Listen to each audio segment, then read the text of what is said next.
Hello everyone, स्वागत है आप सभी का आज के इस वीडियो में। जैसा कि इसके पिछले वीडियो में हम यूपीएससी में पॉलिटी का सिलेबस को एनालिसिस कर रहे थे और हमने एनालिसिस किया उसका दोनों, और उसके बाद हमने क्या किया, पॉलिटी का भारत के संविधान का ऐतिहासिक आधार जो जिस आधार पे भारत का संविधान बना है, धीरे धीरे डेवलप हुआ है, उसका विकास हुआ है, उसके बारे में हम अभी पढ़ रहे हैं। ठीक है ना। इन दोनों वीडियो की लिंक मैं कमेंट सेक्शन में दे दूंगा, अगर आपने नहीं देखा तो आप जाकर के वहां से देख सकते हैं। तो आज की क्लास में हम जानेंगे 1858 से लेकर के 1947 तक का भारत शासन अधिनियम, जो कि ब्रिटिश क्राउन ने प्रत्यक्ष रूप से भारत में शासन किया। इससे पहले 1773 के रेगुलेटिंग एक्ट से लेकर के 1858 तक भारत में कंपनी का शासन रहा। जब 1858 का अधिनियम आया, उससे पहले क्या हुआ, 1857 की क्रांति हो चुकी थी। इस क्रांति के परिणाम स्वरूप भारत का शासन, जितने भी ब्रिटिश आधिपत्य वाले क्षेत्र थे जो कंपनी के हाथों में अभी तक थे, अब उनको छीन करके सीधा ब्रिटिश क्राउन ने अपने हाथों में ले लिया। अब प्रत्यक्ष रूप से भारत में ब्रिटिशों का शासन हो गया। ठीक है ना, जो कि पूरी तरह से कमांड होता था इंग्लैंड से। अब भारत में एक नए पद का सृजन किया गया जिसे भारत का वायसराय कहा जाता है। ठीक है ना। उससे पहले 1773 से पहले बंगाल, मद्रास, बंबई में गवर्नर हुआ करते थे। 1773 का रेगुलेटिंग एक्ट आया जिसके द्वारा बंगाल के गवर्नर को गवर्नर जनरल बना दिया गया था। लेकिन 1858 में कुछ ऐसे चेंजेस किए गए जो भारत में प्रशासनिक सुधार की दृष्टि से देखा जाने लगा। ब्रिटेन की नजर से भारत में ऐसे कोई विशेष प्रशासनिक सुधार नहीं हुए थे, बल्कि 1857 की जो क्रांति हो गई थी उसको मद्देनजर रखते हुए ब्रिटेन की संसद ने क्या किया, भारत में कुछ प्रशासनिक सुधार किए जो ऐसी क्रांति, ऐसा विप्लव उन लोगों के लिए दोबारा देखने को ना मिले। तो चलिए फिर आज के इस वीडियो को हम यहीं स्टार्ट करते हैं। मेरा नाम है हुसैन और आप सभी आईएएस एस्पिरेंट का मैं बहुत बहुत स्वागत करता हूँ। तो स्टार्ट करते हैं। पहला है 1858 का भारत शासन अधिनियम, जो कि ताज के शासन के अधीन ताज के आदेश पर भारत में लागू किया गया। इस अधिनियम की मुख्य विशेषता ये थी कि भारत में प्रशासनिक सुधारों को ध्यान में रखते हुए इसे लाया गया था। इस अधिनियम को लाने के बाद भारत में जो आमूलचूल परिवर्तन हुए उसे हम देखते हैं पॉलिटी के विषय से संबंधित। बाकी जो हिस्ट्री के विषय से संबंधित है वो सब हम हिस्ट्री में आगे पढ़ेंगे। देखिए, 1857 की क्रांति के बाद 1858 का अधिनियम आया, हम सभी जानते हैं। इसके अंतर्गत जो भारत का गवर्नर जनरल था उसका पद का नाम बदल के उसे भारत का वायसराय कर दिया गया और संपूर्ण शक्ति, वित्त, विधायी, संपूर्ण शक्ति क्या किया गया, भारत के वायसराय के हाथों में दे दी गई। प्रथम भारत का वायसराय लॉर्ड कैनिंग को बनाया गया और इसके साथ साथ एक नए पद का सृजन किया गया जिसे भारत सचिव के नाम से जाना गया। उसकी सहायता के लिए 15 सदस्यों की एक टीम हुआ करती थी जो भारत सचिव की सहायता करती थी। ये सहायता करने के लिए उन्हें प्रशासनिक दक्षता दी गई थी, उन्हें प्रशासनिक रूप से ट्रेन किया गया था ताकि 1857 जैसी कोई क्रांति दोबारा न घटे। ये भारत सचिव भारत में प्रशासनिक शक्तियों का एक वो था, क्या कहते हैं उसको, एक केंद्रीकृत था, यानी भारत की पूरी प्रशासनिक शक्ति भारत सचिव में थी। ठीक है ना। उसकी सहायता के लिए 15 लोग तो मिले थे। ये भारत सचिव होते कौन थे? ब्रिटेन की जो संसद है उसी के मेंबर को ही भारत में भारत सचिव का पद दिया जाता था। इसके साथ साथ जो द्वैत शासन की शुरुआत हुई थी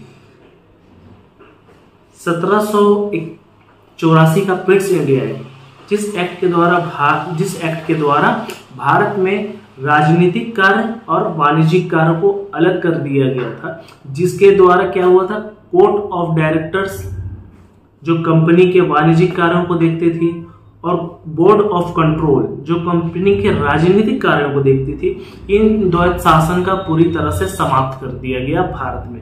यानी कोर्ट ऑफ डायरेक्टर्स और बोर्ड ऑफ कंट्रोल पूरी तरह से क्या हो गए, समाप्त हो गए। तो ये था 1858 के अधिनियम की मुख्य विशेषताएं जो हमें देखनी थी पॉलिटी के हिसाब से, भारत का ऐतिहासिक आधार के विकास से। हाँ, तो अब बात कर लेते हैं 1861 का भारत परिषद अधिनियम। इस अधिनियम के द्वारा क्या किया गया, ब्रिटिश क्राउन ने ये महसूस किया कि यदि उन्हें भारत में अपने साम्राज्य को महफूज रखना है, यदि अपने साम्राज्य में दोबारा 1857 जैसी महान क्रांति नहीं देखनी है, तो उन्हें विधि प्रक्रिया में उन्हें भारतीयों को अपने साथ लेके चलना होगा। यदि भारतीय उनके साथ नहीं रहेंगे तो ऐसी क्रांति, ऐसी घटना फिर भविष्य में भी दोबारा घट सकती है।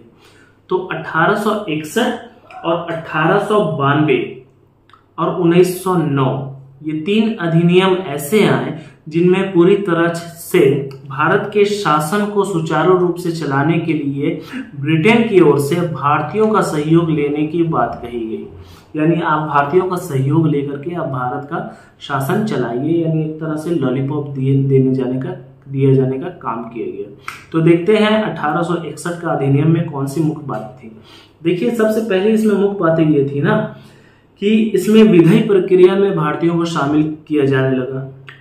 लॉर्ड कैनिंग जो भारत के प्रथम वायसराय बने, उनको यह अधिकार दिया गया इस कानून के माध्यम से कि आप भारतीयों को विधि प्रक्रिया में शामिल कीजिए, ठीक है ना। जो कि गैर सरकारी सदस्य होते थे, याद रखिएगा, गैर सरकारी सदस्य, उन्हें विधि प्रक्रिया में शामिल तो किया जाता था लेकिन उनके बातों को उतना वैल्यू नहीं दिया जाता था, ठीक है ना। वर्चस्व हमेशा सरकारी सदस्यों का ही रहता था, जो कौन थे, अंग्रेज थे, ब्रिटेन के थे, इंग्लैंड के थे, ठीक है ना। तो विधि प्रक्रिया में लॉर्ड कैनिंग ने 3 सदस्यों को भारत में विधि प्रक्रिया में शामिल किया। इसके साथ साथ विकेंद्रीकरण की शुरुआत की गई। 1833 का जो एक्ट आया था उसमें क्या हुआ था, बंबई और मद्रास के जो गवर्नर थे उनसे विधि प्रक्रिया छीन ली गई थी। अब उन्हें विधा यानी कानून बनाने की जो भी उनकी अनुमति थी, जो भी उन्हें अधिकार था, वो छीन लिया गया था। लेकिन 1861 का जो भारतीय परिषद अधिनियम आया, उसके द्वारा विकेंद्रीकरण की शुरुआत की गई और उन्हें पुनः कानून बनाने का अधिकार दे दिया गया बंबई और मद्रास के विधानसभाओं को। इसके साथ साथ अन्य राज्यों में भी विधान परिषद का गठन किया गया, जैसे बंगाल में किया गया, उत्तर पश्चिम सीमा प्रांत की ओर विधान परिषद का गठन किया गया, इसके साथ साथ हमारे पंजाब में किया गया, ठीक है ना। तो विकेंद्रीकरण की शुरुआत की गई कि अलग अलग राज्यों में कानून बनाने की शक्ति दे दी जाए। अब उनको जैसा सही लगता है वैसा कानून बनाए, लेकिन याद रखिएगा ये सारे कानून अंग्रेजों के अनुरूप, उनके फायदे के अनुरूप ही होने चाहिए, ये तो सबको पता होगा। इसके साथ साथ जो हम आज देखते हैं कि राष्ट्रपति आपातकाल की घोषणा कर देते हैं, ठीक है ना, आपातकाल की घोषणा कर देते हैं। लेकिन इस आपातकाल के दौरान यदि राष्ट्रपति को कोई अध्यादेश लाना है, कोई कानून बनाना है, तो संसद बैठे बिना भी अध्यादेश के द्वारा राष्ट्रपति कानून बना सकते हैं, ठीक है ना। तो 1861 के ही अधिनियम में यह प्रावधान पहली बार किया गया कि भारत के जो वायसराय हैं वो अपनी काउंसिल टीम से बिना विचार विमर्श किए, ठीक है ना, काउंसिल टीम से बिना विचार विमर्श किए आपात की स्थिति में अध्यादेश जारी कर सकते हैं, जिसकी वैलिडिटी, जिसकी समय सीमा अवधि 6 माह रहेगी, ठीक है। हाँ, तो अब देख लेते हैं 1892 का भारत परिषद अधिनियम। इस अधिनियम के द्वारा क्या किया गया, जैसा कि हम पहले ही बता चुके हैं, 1857 की क्रांति के बाद 1858 का जो अधिनियम आया, उसके बाद 1861 और 1892 और 1909 का अधिनियम आया। इन तीनों अधिनियमों में ब्रिटेन की संसद ने भरपूर कोशिश की कि भारतीयों का सहयोग लिया जाए ताकि 1857 जैसे महान विप्लव को दोबारा भारत में ना घटे। तो 1892 का जो भारत परिषद अधिनियम है उसकी मुख्य बातें को समझ लीजिए आप। इसके अंतर्गत जो भारत में वायसराय थे, ठीक है ना, और जो भारत में प्रांतीय गवर्नर थे, इन दोनों की शक्तियों में बढ़ोतरी की गई इस बात से कि आप भारतीयों का सहयोग लेने के लिए अपनी विधान परिषद में, यानी वायसराय अपने केंद्रीय विधान परिषद में और प्रांतीय गवर्नर अपने प्रांतीय विधान परिषद में चाहें तो गैर भारतीय चाहे तो गैर सरकारी सदस्यों की नियुक्ति कर सकते हैं, ठीक है ना, जो भारतीय होने चाहिए। केंद्र में कौन करेगा? भारत का वायसराय, और प्रांतों में कौन करेगा? गवर्नर। गवर्नर कैसे करेगा? वायसराय अपनी टीम से बहस कर करके बात विचार करके कर लेगा, लेकिन जो गवर्नर के लिए उसके लिए यह प्रावधान बनाया गया कि आप विश्वविद्यालय, चैम्बर ऑफ कॉमर्स, व्यापारिक संघ, जमींदार, नगर पालिकाओं के जो हेड हैं उनसे विचार विमर्श करके उनकी सिफारिशों पर आप प्रांतीय विधान परिषद में गैर सरकारी सदस्यों की नियुक्ति करेंगे, ठीक है। अगला है बजट। 1892 के अधिनियम द्वारा बजट पे बहस करने और कार्यपालिका को ये आदेश दिया गया कि वो उनसे अगर कोई बजट पे बहस करता है तो उसके परोक्ष में उन्हें जवाब देना चाहिए। अनिवार्य कर दिया गया कि बजट पे अब कार्यपालिका क्या करेंगी? भारतीयों को अपने विधान सभा में, केंद्रीय विधानसभा में क्या करेंगी? इसका जवाब देंगी। मार्ले मिंटो सुधार अधिनियम के नाम से मशहूर 1909 के अधिनियम को हम सब जानते हैं।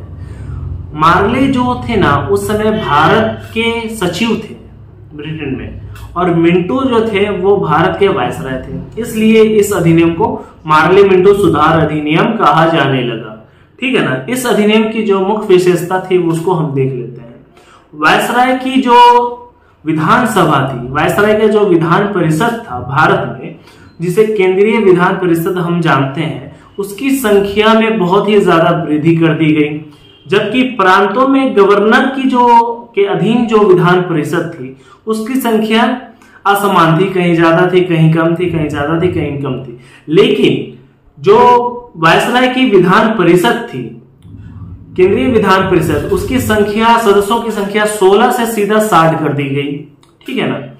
और ये अधिनियम 1909 का ये पहला अधिनियम है जिसके द्वारा किसी भारतीय के पहली बार गवर्नर के कैबिनेट में शामिल किया गया, ठीक है ना। गवर्नर की जो काउंसिल थी उसमें पहली बार किसी भारतीय को शामिल किया गया। अगर आपको पता है तो कमेंट करके जरूर बताएंगे कि वो पहले भारतीय कौन थे जिन्हें गवर्नर की काउंसिल टीम में शामिल किया गया। उन्हें विधि सदस्य यानी कानून सदस्य बनाया गया।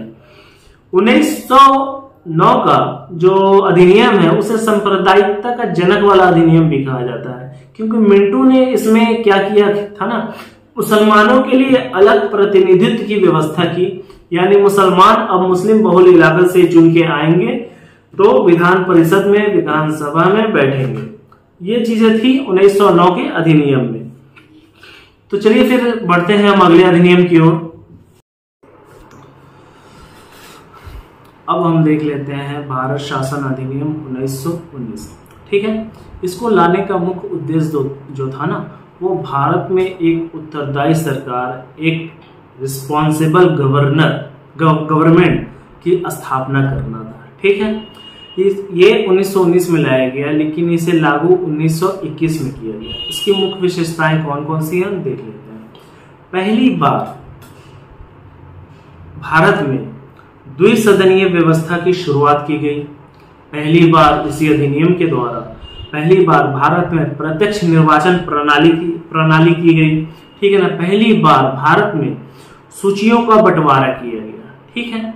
1919 के अधिनियम को मॉन्टेग्यू चेम्सफोर्ड सुधार अधिनियम भी कहते हैं, क्योंकि मॉन्टेग्यू उस समय भारत के सचिव थे, जबकि चेम्सफोर्ड भारत के वायसराय थे, ठीक है ना।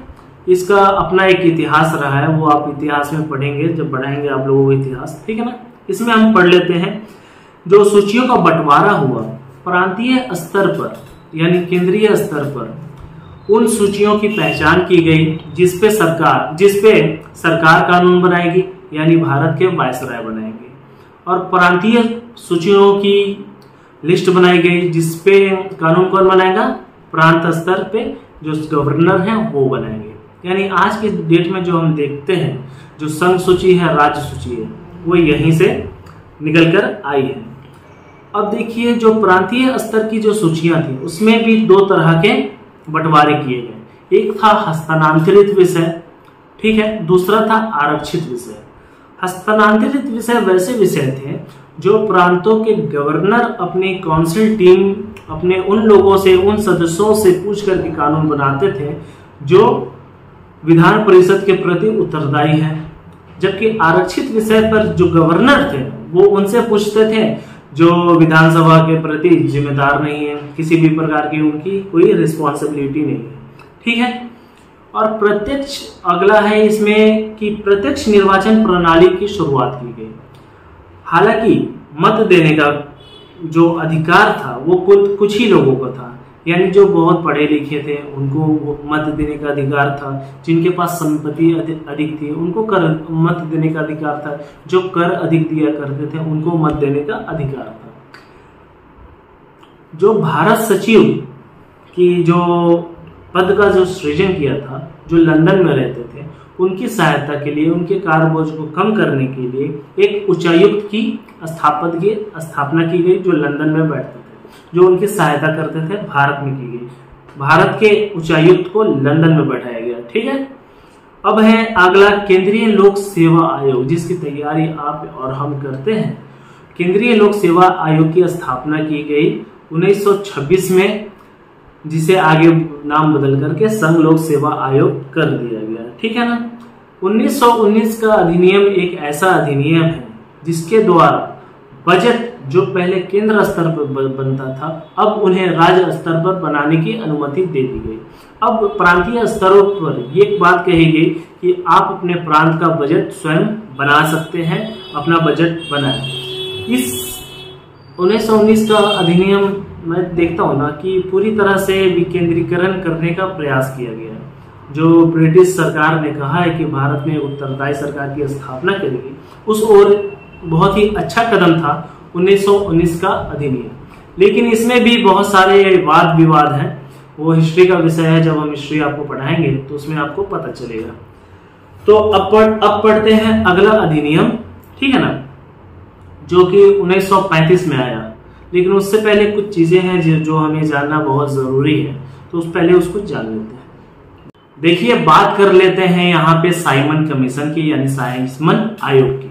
1927 में भारत में जो संवैधानिक विकास जो शुरू हुआ था, भारत में संविधान जो भारतीय लोग मांग रहे थे कि हमें अपना संविधान चाहिए, हमें अपना उत्तरदायी सरकार चाहिए, उसकी जांच करने के लिए साइमन आयोग भारत आया था, ठीक।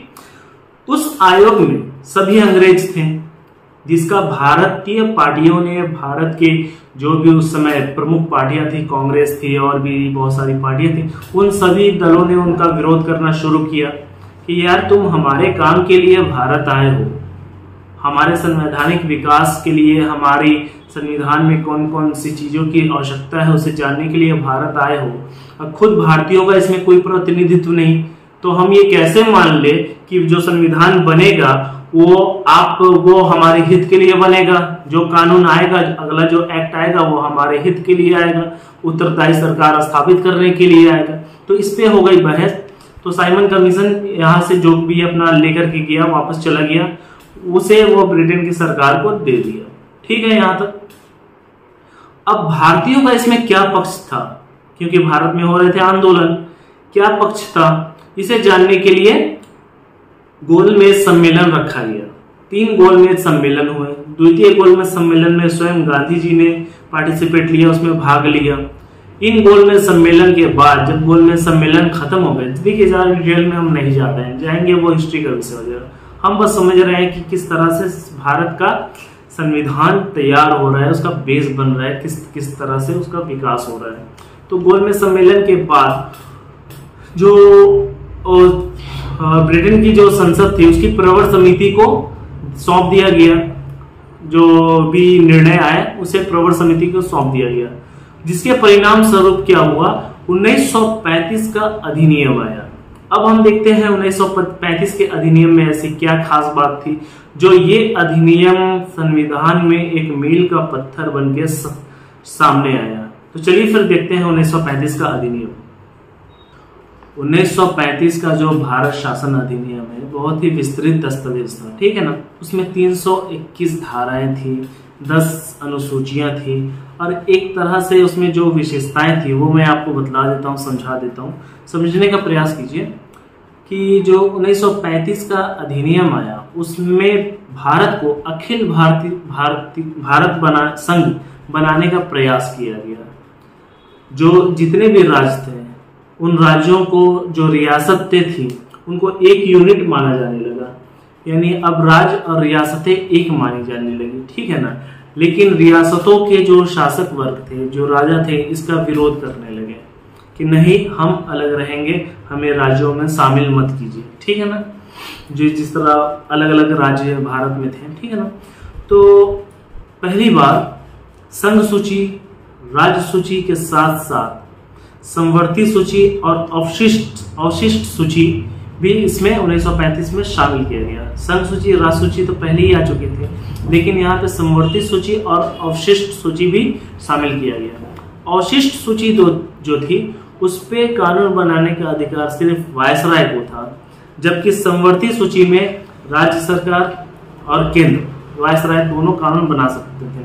संघ सूची में 59 विषय थे, राज्य सूची में 54 विषय थे और समवर्ती सूची में 36 विषय थे, ठीक है ना। जो द्वैत शासन प्रांतों में लगाया गया था उसे अब हटा करके केंद्र में लगा दिया गया। अब केंद्र में वायसराय के अंतर्गत इस बात को लाया गया कि स्थानांतरित विषय और आरक्षित विषय पे कानून बनाने का प्रावधान वायसराय ही कर सकते थे। जो प्रांतों में लगाए गए थे कि हस्तांतरित विषयों पर प्रांतों के जो गवर्नर हैं वो अपने कार्यकारी परिषद के उन सदस्यों से पूछ करके बनाते थे जो विधान परिषद के प्रति उत्तरदायी थी, जबकि आरक्षित विषय पे गवर्नर जो कानून बनाते थे वो उन सदस्यों से पूछते थे जो विधान परिषद के प्रति उत्तरदायी नहीं थी, किसी प्रकार की कोई जवाबदेही उनकी नहीं थी। तो यहाँ पे द्वैत शासन को प्रांतों से हटाकर के केंद्र में लगा दिया गया। द्विसदनीय व्यवस्था अलग अलग राज्यों में शुरू की गई, बंगाल में, बिहार में, बंबई में, मद्रास, असम और संयुक्त प्रांत में द्विसदनीय व्यवस्था। जिस तरह आज बिहार में है, बिहार में है विधानसभा, विधान परिषद, यूपी में है विधान सभा, विधान परिषद, वैसे ही प्रांतों में शुरू की गई थी इसी के द्वारा, इसी अधिनियम के द्वारा। लेकिन ये विधान परिषद, विधानसभा उतना सफल नहीं हो पाई, इन पे बहुत ज्यादा प्रतिबंध लगा के रखा गया, ठीक है ना। सांप्रदायिकता का बीज बहुत ही ज्यादा इस अधिनियम के द्वारा बोया गया। पहले तो मुसलमानों के लिए था ये बीज, फिर क्या किया गया, सिखों के लिए किया गया, इसमें दलितों के लिए, महिलाओं के लिए, जो गरीब वर्ग है उनके लिए भी बीज बो दिया गया। उनको भी स्पेसिफिक क्या किया गया, चुनाव के द्वारा, मत के द्वारा चुनने का प्रयास किया गया। देश की मुद्रा और शाखा पर नियंत्रण रखने के लिए 1935 के अधिनियम द्वारा रिजर्व बैंक ऑफ इंडिया की स्थापना की गई, ठीक है ना। प्रांतीय लोकसभा का गठन किया गया। संघ लोक सेवा आयोग का गठन तो, केंद्रीय लोक सेवा आयोग का गठन तो किया जा चुका था, यहाँ पे प्रांतीय लोक सेवा का भी गठन किया गया, आयोग का भी गठन किया। इसके साथ साथ 2 प्रांतों के लिए एक ही लोक सेवा आयोग, संयुक्त लोक सेवा आयोग का भी गठन किया गया। 1937 में संघीय न्यायालय की स्थापना की गई इसी अधिनियम के साथ, और जो मताधिकार का जो सीमित प्रतिशत था उसको बढ़ा करके संयुक्त पूरे देश के 10% जनसंख्याओं तक मत देने का अधिकार को विस्तृत किया गया, लोगों तक फैलाया गया, ठीक है। अगला हम पढ़ेंगे भारतीय स्वतंत्रता अधिनियम 1947। क्योंकि अब भारत हो रहा है आजाद, अब भारत का संविधान बनाने की पूरी जिम्मेदारी जो भारत के वासी हैं उन्हीं को मिलने वाली है, क्योंकि 1946 में ही संविधान सभा का गठन हो गया। जो साइमन कमीशन भारत आए थे उनको उनके अनुसार, भारतीयों के अनुसार तो उसमें कोई भारतीय थे नहीं, तो उनके द्वारा बनाया गया संविधान, उनके द्वारा सुझाया गया कोई भी सुझाव कहीं से भारतीयों के हित में वो नहीं साबित हो रहे थे। तो अब भारतीय स्वतंत्रता अधिनियम आएगा 1947, उसको आप ध्यान से देखिएगा। हाँ तो चलिए फिर स्टार्ट करते हैं। भारतीय स्वतंत्रता अधिनियम 1947। ठीक है, इस अधिनियम के द्वारा 15 अगस्त 1947 को 2 डोमेनियन स्वतंत्र किए गए, पहला भारत, दूसरा पाकिस्तान। ठीक है ना, इन दोनों डोमेनियन को स्वतंत्र और संप्रभु बनाया गया। इससे पहले के जो संप्रभुता का जो क्या कहते हैं उसको परिभाषा, वो मैं आपको बता चुका हूँ। संप्रभुता का मतलब है कि आंतरिक रूप से सर्वोच्च एवं बाह्य रूप से स्वतंत्र। अब भारत और पाकिस्तान आंतरिक रूप से सर्वोच्च होंगे एवं बाह्य रूप से अब ब्रिटेन का उन पे किसी भी प्रकार का कोई भी नियंत्रण, अधिक्षण कुछ भी नहीं रहेगा। वो पूरी तरह से क्या रहेंगे, स्वतंत्र रहेंगे। ठीक है, और जो भारत में जो वायसराय पद था उसको समाप्त कर दिया गया। अब नए पद का सृजन किया गया जो पहले थे गवर्नर जनरल, यानी भारत के गवर्नर जनरल और पाकिस्तान के गवर्नर जनरल का पद सृजन किया गया। ये इस गवर्नर जनरल की नियुक्ति ताज के द्वारा होती थी। जो स्वतंत्र राष्ट्र के जो कैबिनेट है उनके द्वारा सुझाने पर ताज द्वारा नियुक्ति की जाती थी, लेकिन किसी भी प्रकार का कोई भी नियंत्रण ताज का इन गवर्नर जनरल पे नहीं होता था। ठीक है ना।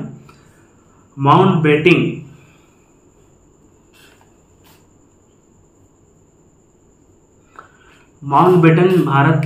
स्वतंत्र भारत के पहले गवर्नर जनरल बने और हमारे पंडित जवाहरलाल नेहरू स्वतंत्र भारत के पहले प्रधानमंत्री बने। इसके साथ साथ जो 2 राष्ट्र थे भारत और पाकिस्तान, इन दोनों को ये इस अधिनियम के द्वारा ये आदेश दिया गया कि जो भारत या पाकिस्तान अपना संविधान स्वयं जैसा बनाना चाहे वैसा बना सकते हैं। ठीक है ना। और इसी अधिनियम के द्वारा एक और फूट डाला गया, आखिरी फूट ब्रिटेन की तरफ से, कि जो देसी रियासतें हैं वो चाहे या तो पाकिस्तान के साथ जाए, चाहे तो भारत के साथ रहे, या चाहे तो स्वतंत्र रहे। यहीं से जम्मू कश्मीर का मुद्दा आग पकड़ लिया। ठीक है ना। तो अब बस यही सब कहानी थी, बाकी सब नॉर्मल बातें हैं कि जो भारत का सम्राट शब्द की जो उपाधि दी जाती थी वो समाप्त कर दी गई। इसके साथ साथ क्या हुआ,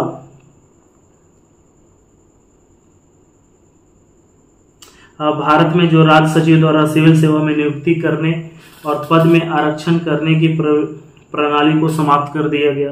15 अगस्त 1947 से पूर्व सिविल सेवा कर्मचारियों की वही सुविधा मिलती रही जो उन्हें पहले से मिलती थी, किसी प्रकार की कोई कटौती नहीं हुई। देख लो, सिविल सेवा में जाने का एक लाभ ये भी है, भारत आज़ाद हो गया उसके बावजूद भी उनके सेवा में कोई भी अलाभकारी परिवर्तन नहीं किया गया। ठीक है ना। 15 अगस्त को मध्यरात्रि को हमारा देश 14-15 अगस्त के मध्यरात्रि को हमारा देश आज़ाद हो गया। उसके बाद हम आज़ाद भारत में सांसें लेना शुरू हुए। उसके बाद भी बहुत सारी चुनौतियां आई जो धीरे धीरे करके समय के साथ निपटती चली गई और नई चुनौतियां आती चली जा रही हैं। उसके बावजूद भी हम बड़े ढीठ हैं, हम पीछे हटने वाले नहीं हैं। चुनौती जैसे भी आए सामना तो कर ही लेंगे। ठीक है, तो